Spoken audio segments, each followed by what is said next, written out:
Amém. Confesso para os irmãos que eu senti um sonho de usar esse vídeo. Eu vi alguns pregadores de nome, né? E eu disse, eu ainda vou usar. Quando eu cheguei, o pastor Pedro, eu digo, Jesus. Amém. Para mim é uma alegria muito grande poder estar aqui mais uma vez, unidos e reunidos na presença do Senhor Jesus. Para mim é um prazer. Eu me considero desta igreja. Eu me considero fazendo parte desta família. Aqui não cesso de orar pelo meu amigo pastor Pedro, sua família, missionária Simone, seu filho Paulo, para que Deus continue abençoando o seu ministério, a igreja, cada irmão, e os irmãos possam crescer a cada momento na graça e no conhecimento do Senhor Jesus. Amém. O pastor falava aqui a respeito do dia 31, uma sexta-feira, e eu passo a semana na Espanha, final de semana eu estou em casa. Eu vinha na estrada, pastor, muita chuva, e me lembrando da sexta-feira 31, mas não era 31 do Halloween, é que nós estávamos comemorando como cristão, não é? 508 anos da Reforma Protestante. E eu louvo a Deus por isso, porque houve alguém que se levantou para lutar. E nós também fazemos parte desse exército, para lutarmos. O inimigo, ele tem as armadilhas dele, a astúcia dele. O pastor Pedro aqui citou que as portas do inferno não prevaleceram. Não é que o inferno vai vir para cima da igreja, não, é a igreja que vai para cima deles, e as portas do inferno não vão prevalecer, ela vai passar por cima, porque Deus, ele está no controle do comando de todas essas coisas. Então, e é uma alegria sempre vir hoje, culto de Santa Ceia, para mim o culto mais importante, né? Eu acho que alguém olha assim e diz, o pastor só vem no dia que é para comer, só vem. É bem. Eu só vendo no dia que é para comer, é só vitória. Quando eu lembro é Santa Ceia, que é o dia de comer, Jesus. Mas hoje, infelizmente, eu não vou poder ficar, pastor, para comer, não. Eu tenho um compromisso, mas no próximo terceiro domingo, agora, segundo domingo, aliás, segundo sábado, que é o próximo, vai ter a comunhão com as irmãs, né? Minha esposa já me mandou o convite para missionário, para igreja, os irmãos que assim quiserem estar lá, é para as mulheres, os homens só vão servir as mulheres. Vai ser difícil, mas vamos tentar, não é? É difícil, nada dá certo, tudo que a gente faz está errado, não é verdade? Nada que a gente faz está certo, tudo está errado, mas a gente vai tentando, um dia a gente consegue, não é? Então, é bênção, será? E no terceiro domingo é o batismo, pastor. Então nós vamos estar lá, estamos discipulando, não é? Aqueles que vão descer as águas. E ontem foi mais um dia, foi um encerramento, foi ontem o discipulado, e foi uma bênção. Hoje é a profissão de fé dos irmãos. Então, Deus está no controle e no comando. Eu já tinha marcado com o pastor Pedro e eu não gosto de cancelar aquilo que a gente marca, né? Mas vamos para a palavra? Amém. Quantos trouxeram a espada? Quantos têm a espada? Levanta aí que eu quero ver. Glória a Jesus por isso. Queridos, abra sua Bíblia no segundo livro do profeta Samuel, no capítulo 9. Confesso para os irmãos que ontem eu conversava com Deus e dizia, Senhor, me dê uma palavra. E eu fiquei meditando, pastor, fui para Mateus, fui para Lucas, e cheguei em Mateus capítulo 15 para falar sobre a mulher sirofenícia. E comecei a fazer um rascunho, algumas coisas ali que vinha, que descia. E quando foi hoje de manhã, perguntou outro dia: não tem mais Senhor, como é que o Senhor consegue me fazer uma coisa dessa? Mas foi o que Deus colocou no meu coração nesta manhã. Eu me acordei e fui meditar novamente. E Ele me deu isso. Segundo o livro de Samuel, capítulo 9, nós vamos estar lendo do primeiro versículo a seguir. Todos se encontraram, amém? Amém. Diz assim a palavra de Deus: e disse Davi: há ainda alguém que ficasse da casa de Saul para que lhe faça bem por amor de Jonatas? E havia um servo na casa de Saul cujo nome era Ziba, e o chamaram que viesse a Davi. E disse-lhe o rei: és tu Ziba? E ele disse: servo teu. E disse o rei: não há ainda algum da casa de Saul para que eu use como ele de beneficência de Deus? Então disse Ziba ao rei: ainda há um filho de Jonatas, aleijado de ambos os pés. E disse o rei: onde está? E disse Ziba ao rei: eis que está em casa de Maqui, filho de Amiel, em Lodebar. Então mandou o rei Davi e o tomou da casa de Maqui, filho de Amiel, de Lodebar. E vindo Mefibosete, filho de Jonatã, filho de Saul, a Davi, se prostrou com o rosto por terra e se inclinou e disse: Davi, Mefibosete. E ele disse: eis aqui teu servo. E disse-lhe Davi: não temas, porque de certo usarei contigo de beneficência, por amor de Jonatã teu pai, e te restituirei todas as terras de Saul teu pai, e tu de contigo comerás pão à minha mesa. Quantos podem dizer amém? Amém. Queridos, este é um dos relatos, para mim, da Bíblia Sagrada, muito importante para as nossas vidas, porque aqui nós aprendemos um pouco sobre a graça. Davi aqui ele estava trazendo à memória, era como que fosse um dia de ações de graça. E o que é graça? Alguém já disse que graça é favor imerecido. E aqui Davi, ele lembra de uma aliança que ele fez com Jonatã. Aliança feita isso lá em 1 Samuel. Nós podemos ver isso em 1 Samuel, no capítulo 20, e o verso 16 vai dizer assim, a parte A: assim fez Jonatas aliança com a casa de Davi. Aqui a gente vê uma aliança que foi feita entre Davi e Jonatã. Eu poderia muito bem classificar estas 4 figuras que aparecem na Bíblia Sagrada, relatada neste texto, como Davi, Jonatas, Mefibosete e Ziba. São 4 figuras aqui que podem representar. Davi, ele pode simbolizar o próprio Deus. Jonatã, Jesus Cristo. Mefibosete, a humanidade. E Ziba, o inimigo das nossas almas. Eu vou lhe explicar por quê. Quando nós entendemos um pouco da Bíblia Sagrada, nós vamos ver nitidamente algumas alianças que Deus fez. Deus tem algumas alianças feitas na Bíblia Sagrada.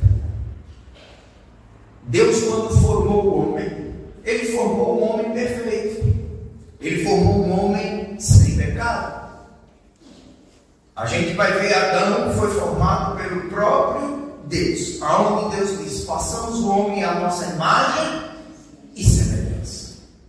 Mas infelizmente o homem pecou.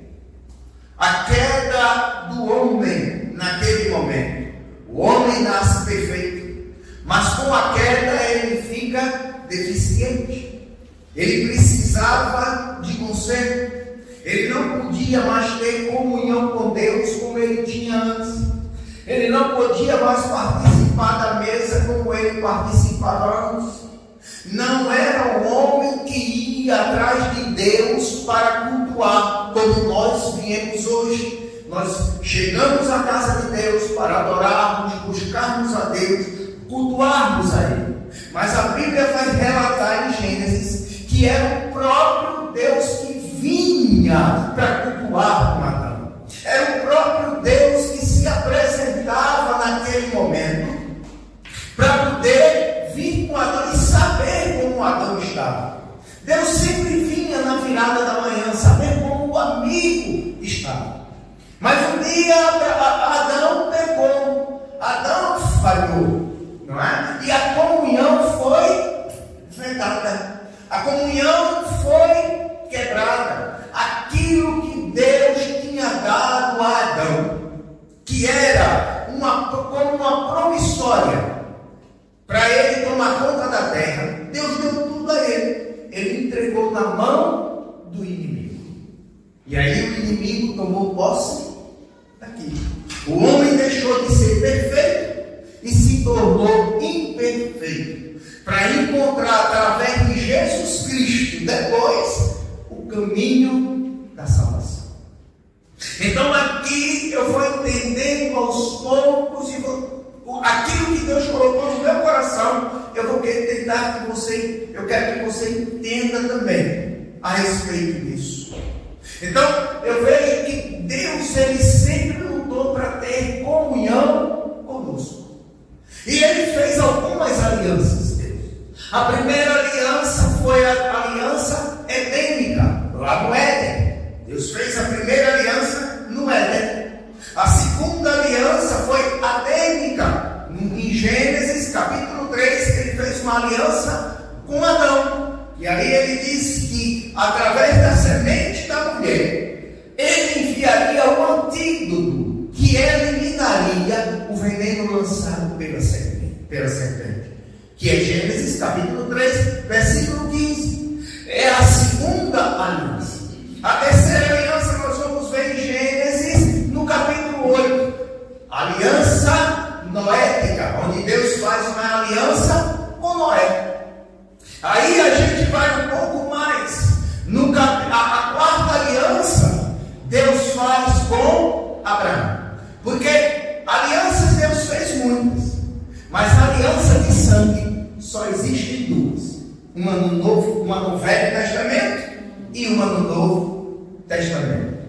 E a quarta aliança que ele faz com Abraão é a primeira aliança de sangue que ele faz. Porque é a aliança do prepúcio, que é a do homem com Deus, que é a circuncisão. Que no Novo Testamento hoje ela é declarada como um batismo nas águas.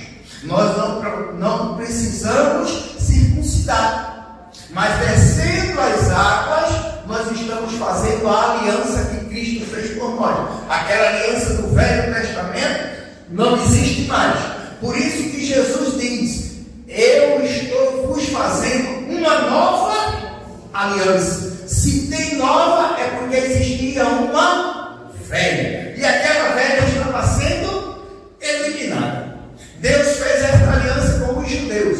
É o único povo que tem uma aliança com Deus de sangue, é os judeus, e mais ninguém. Deus fez com eles. Então a gente vê que foram duas alianças de sangue. Uma através de Abraão, a gente vê isso no capítulo 15, que Deus diz a Abraão para ele trazer animais, e animais vem a presença ali, e ele bota ele no holocausto. Ele parte ao meio, o sangue é derramado por cima. Capítulo 15 de Gênesis, a gente vê isso. E Abraão oferece a Deus aquele sacrifício de sangue. Mas a gente tem que entender que uma aliança, ela tem presente. Ela sempre vai ter presente em aliança. Quando você faz uma aliança, alguém chega e traz um presente para você. E a mesma forma, aquele que lhe deu o presente, ele vai querer também um presente. Ele vai lhe pedir. E ele só vai lhe pedir um presente que tem valor para você. Deus chega para Abraão. Quando Abraão faz o sacrifício, Deus diz a Abraão: Abraão, eu vou te dar um presente. E ele dá a terra de Canaã. Olha só. Sobe aqui no monte, olha, vai até onde a tua vista alcançar. E aquilo que tu estás vendo é o que eu vou te dar. É a terra prometida, a terra que manda leite. Mas o meu presente eu vou te pedir mais na frente.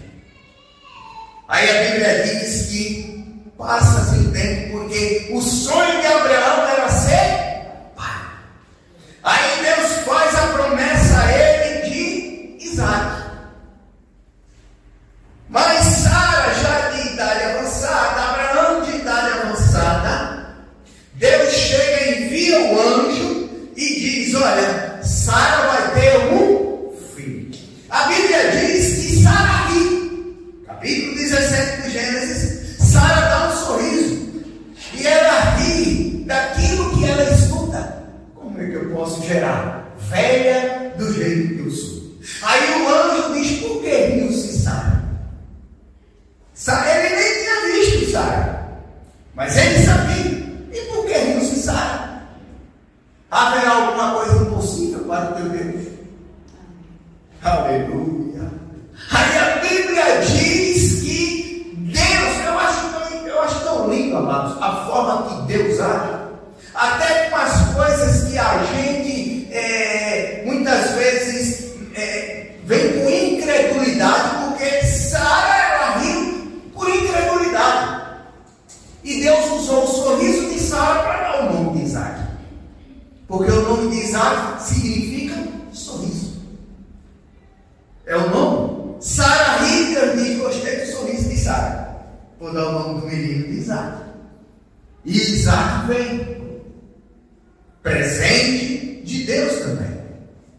Mas chega o momento de Deus cobrar um presente. Aí a Bíblia vai dizer lá em Gênesis 22 que Deus diz: olha, Abraão, chegou o momento do presente. Você entregar o seu presente para mim. Está certo, Senhor. E o que é que o Senhor quer, meu amigo? Eu quero o teu filho Isaac. Quem é pai, quem é mãe aqui, a gente sabe muito bem o que é a dor de um pai quando o filho fica doente, quando o filho está febril, porque uma criança, ela corre, ela brinca, e quando ela está parada, a gente já sabe que ela está enferma, ela está doente, alguma coisa está acontecendo. E vem preocupações, a gente quer levar ao médico, a gente quer levar ao hospital, a gente quer fazer qualquer coisa, porque a gente fica preocupado. E eu imagino esse momento de Abraão.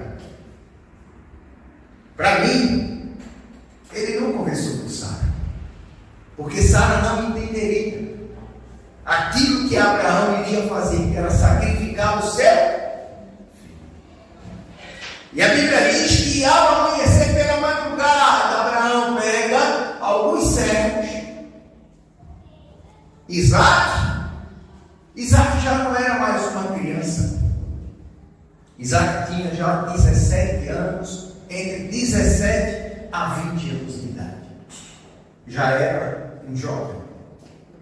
E ele segue com seu pai. E no momento que ele vai seguindo com seu pai, a Bíblia diz que foram 3 dias de caminhada até ele chegar ao Moriá, ao monte do sacrifício. O próprio Senhor Jesus, ele vai relatar e dizer que Abraão viu o seu dia. Veja só, o próprio Senhor Jesus, ele diz que Abraão viu o seu dia. Durante esses 3 dias de caminhada de Abraão até chegar em Moriá, eu acredito, pastor, que no primeiro dia ele viu o nascimento do Messias, a trajetória do nascimento e como seria. No segundo dia, eu imagino que Abraão viu o ministério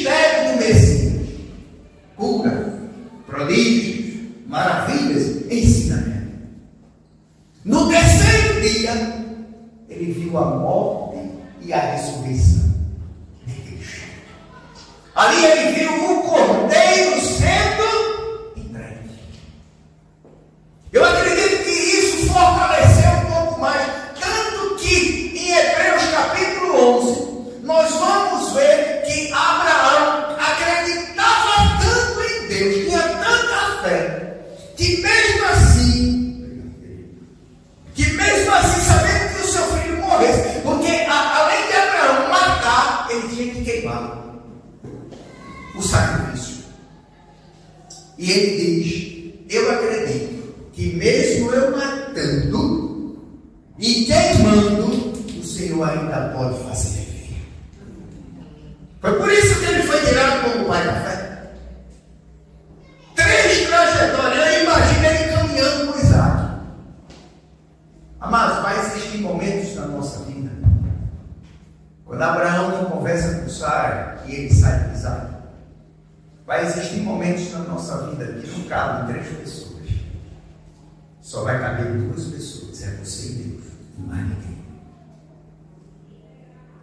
São momentos que Deus tem que tratar só conosco. Não vai existir pastor, não vai existir esposa, não vai existir filhos, não vai existir amigos. Você vai se sentir escanteado, você vai se sentir sozinho.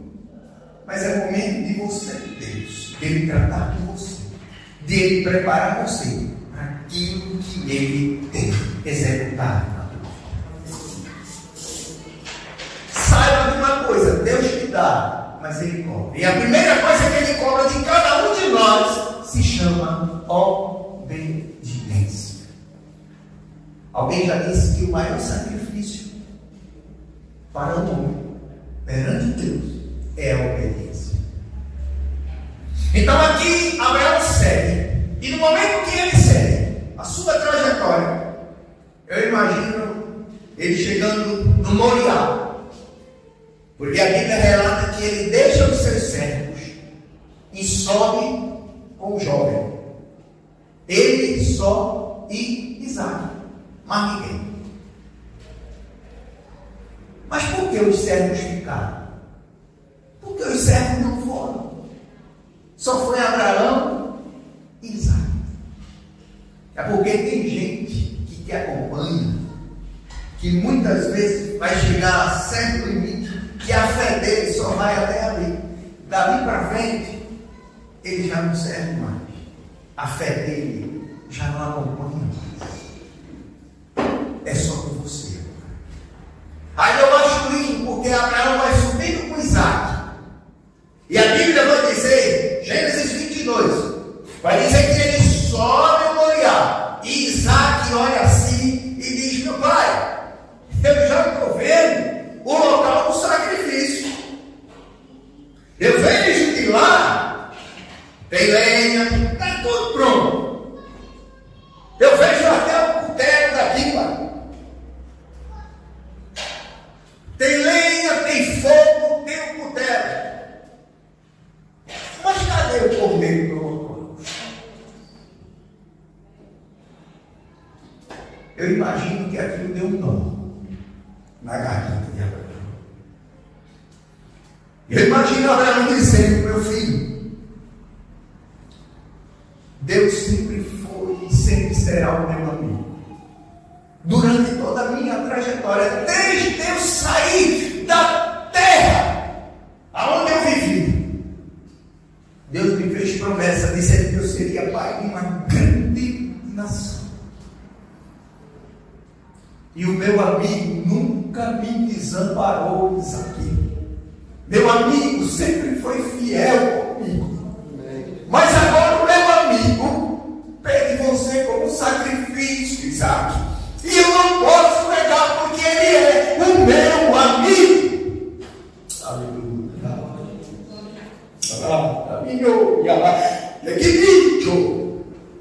Aleluia. E a Bíblia diz que Isaac naquele momento vai subindo com o pai. Chega o momento de ele oferecer Isaac. E ele deita Isaac. Isaac é amarrado é amarrado, é colocado em posição o sacrifício. E Abraão sobe o teto.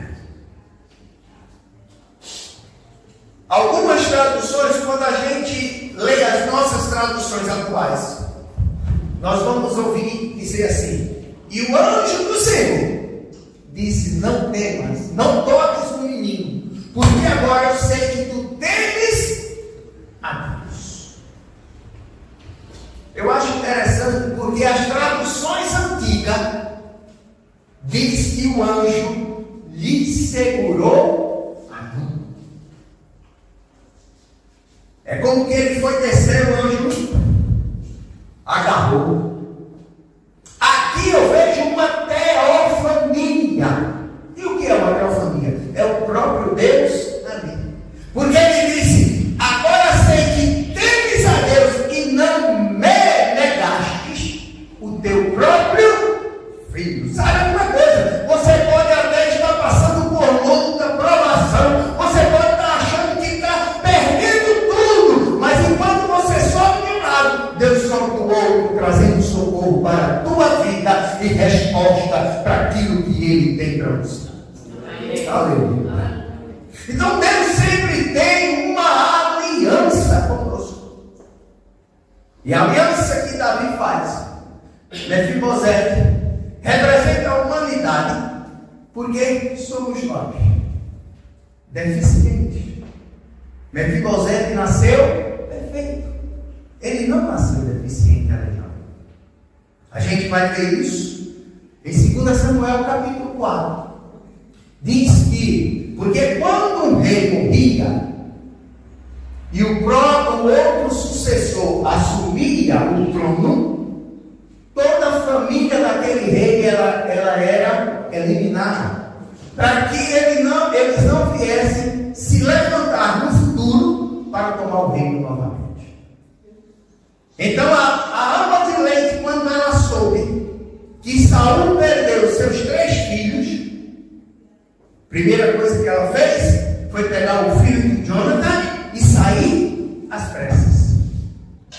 O menino tinha uns 5 anos de idade. E quando ela pega no desespero, a criança cai no braço dela e quebra as pernas. Naquele tempo não tinha os recursos que tem hoje. E a criança ficou aleijada, coxa. Éramos nós, perfeito, com a queda do homem, ficamos aleijados. Observem que Davi pergunta, Davi simboliza Deus. Jonatas, Jesus Cristo, aquele que intercedeu. A aliança foi feita com Jesus. Deus fez uma aliança com seu filho para resgatar a humanidade. E Jonatas aqui, ele vai, faz a aliança com Davi. Mas Davi não esquece daquela aliança que foi feita. Chegou o momento, no momento de ser resgatado, de voltar, Davi pergunta: tem alguém da casa de Saul? Aí Ziba, aquele que simboliza o inimigo das nossas almas. Porque Davi não perguntou qual era o defeito de Jonathan, de Mefibosete. Davi não perguntou se ele tinha alguma coisa, se faltava alguma coisa. Não. Davi perguntou: tem alguém da casa de Saul? E o acusador chega e diz: tem, mas ele é aleijado de ambos os pés. Como quem diz: ele não serve para cercar a tua mesa. Porque só podia sentar na mesa do rei quem era perfeito. Não tinha defeito. Aquele que não tivesse defeito, esse sim sentaria à mesa do rei. Aí ele diz: olha, ele tem defeito. Mas Davi não está nem aí. Onde é que ele está? Está na casa de Maqui, em Lodebar. E o que é Lodebar? Lodebar era uma cidade que era como que alguém perguntasse: se você é de onde? De Lodebar. Era como alguém perguntasse: o seu passado não interessa, não sei. O seu presente, o seu futuro, também não sei. Nada significa. Ele está em Lodebar. Mas a Bíblia diz que o rei manda chamar. A aliança que Jesus faz como aliança de presente, Jesus ele veio para resgatar cada um de nós. Jesus, quando ele morre na cruz do Calvário, ele estava dando acesso. Porque a aliança que é feita no Novo Testamento sempre foi feita como aliança de sangue. Nós, ocidentais, nós não temos costume de fazer alianças de sangue. Mas os orientais, sim, eles fazem. Eles fazem muito aliança de sangue. E como é que eles fazem a aliança de sangue? Ele chama aquele outro que ele quer ajudar, que ele quer ser o protetor dele, aquele que cuida dele. Ele chama ele e ele vem. E ali se coloca duas taças. Ambos cortam o pulso e deixam gotejar. As duas taças estão cheias de vinho e deixam gotejar 3 gotas. 1, 2, 3. O outro vai 1, 2, 3. E ali eles trocam as taças e tomam. Ali está sendo aliança de sangue. E ali ele vai dizendo: de hoje por diante, nós somos irmãos de sangue. Aquele que vai ser o protetor, aquele que cuida. Nós somos de hoje por diante irmãos de sangue. Quem mexer com você, mexe comigo. Quem tocar em você, toca em mim. A sua família é minha família. Os seus negócios são meus negócios. E foi nesse momento que Jesus, na cruz do Calvário, quando ele derramou a cruz, ali na cruz, quando ele derramou seu sangue, ele estava dizendo: de hoje por diante, vocês são meus. Quem mexer em você está mexendo comigo. Quem tocar na sua família está tocando em mim. Eu sou o teu protetor. Foi isso que Deus fez como aliança na nossa vida. Amém. Glória a Jesus por isso. É aliança. Nós temos uma aliança e ele não quebra esta aliança que ele fez. A Bíblia vai dizer que Mefibosete é chamado da presença dele. A carruagem. Imagina a carruagem do rei chegando, Lodebar, terra do esquecimento. Aquela carruagem real. Mefibosete rastejando dentro de casa. De repente, a carruagem do rei.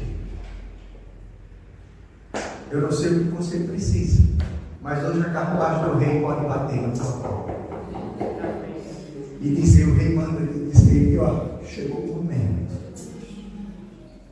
Porque a Bíblia diz que lembrou-se Deus de Noé. Como é que Deus vai esquecer de alguém? Lembrou-se Deus de Noé. Lembrou-se Deus de Ana. E Deus esquece de alguém. Mas a palavra lembrar ali significa: chegou o dia da vitória. Chegou o momento da conquista. Chegou o momento de Deus agir na tua vida. Então receba de Deus hoje vitória da parte de Deus, porque Ele lembrou de você. Aleluia. Aí Ziba naquele momento diz: mas como é que ele vai vir para a sua mesa que ele é aleijado? Como é que ele vai sentar na sua mesa? Ele não é perfeito. Aí eu imagino Davi dizendo: não tem problema não, Senhor. Quando ele sentar, a toalha vai cobrir o defeito. Aleluia. Nós muitas vezes, como hoje, viemos à casa do Senhor para cercar a mesa e tomar o cálice. Você passou uma semana, com certeza, às vezes atribulado, uma coisa ou outra, e o inimigo coloca na tua mente: você não pode cear. Você falhou. Você pecou. Você não pode. Não vá cear, porque você fez isso, você fez aquilo. Ele sempre, a Bíblia diz lá em Apocalipse que ele está 24 horas diante de Deus para acusar cada um de nós. 24 horas. Aí eu acho interessante. Eu imagino ele chegando diante de Deus. Aí ele faz: Senhor, Olha, veridiano não pode ir. Veridiano pode ser não. Tem muita falha, está cheio de pecado. Olha os pecados dele. É esse. Começa a dizer. E é a primeira vez que o lapeta, irmão, não é capeta não, porque ele não está aqui, né? É lapeta falar. É o lapeta, é a primeira vez que ele fala a verdade. É nesses momentos. E Deus, ele é justo. Não é verdade? Deus, se ele pecou, ele está errado, existe uma sentença. Aí Deus vai dar a sentença para condenar. E quando vai, filho? Porque existe o juiz, o promotor, que é o lateta, mas a gente tem uma advogada. Amém. Glória a Deus. 1 João capítulo 2, versículo 1 vai dizer: filhinhos, não pequei, mas, ali tem um mas, se pecar, ele está dizendo, não entre em desespero, não arranque os cabelos desesperados, não se precipite. Nós temos um advogado, Jesus Cristo, o justo. E eu imagino Deus dizendo a sentença dele, está condenado. Quando ele vai bater o martelo, Jesus diz: meretíssimo, eu protesto. Fui eu que morri na cruz por ele, os cravos na minha mão, coroa na minha cabeça, cravos nos meus pés, meu sangue foi derramado por ele, e quando foi derramado, ele foi purificado dos pecados. Aleluia. Martinho Lutero, uma vez ele estava deitado no divã em sua casa, e ele deitado naquele divã, uma entidade, um demônio, apareceu e disse: tu agora dizes que é crente, que tu és santo, que tu não tens pecado, mas ó, eu tenho tudo aqui. E pegou o bolo e ó, jogou. E aqui andou 1 quilômetro, 2 quilômetros, 3 quilômetros, só pecados de Martinho Lutero. E ele disse: acabou? Tem mais? Não, tem mais outro bolo aí. E quando ele disse terminou, ele disse terminou. Aí ele diz: a minha Bíblia diz: se andarmos na luz, como na luz ele está, temos comunhão uns com os outros, e o sangue de Jesus Cristo, seu Filho, nos purifica de todo pecado. Aleluia. Nós podemos até ser acusados. Mefibosete, ele foi acusado, mas ele foi à presença do rei, e o defeito que ele tinha, toalha cumpriu. Nós temos falha, mas o sangue de Jesus nos purifica de todo pecado, nos livra, nos dá o direito de sentarmos à mesa e cearmos com ele. Hoje estamos aqui, mas amanhã com certeza reinaremos com ele, e ele é quem vai servir a cada um de nós. Aleluia, glória a Jesus. Eu louvo a Deus, porque Deus, ele é fiel para nós. Vai existir momentos na nossa vida que nós vamos querer desistir, parar, recuar. Mas eu digo uma coisa: não baixe a sua cabeça, levante a sua cabeça, porque maior é o que está conosco do que aquele que está. Deus nos abençoe e nos ajude em nome de Jesus.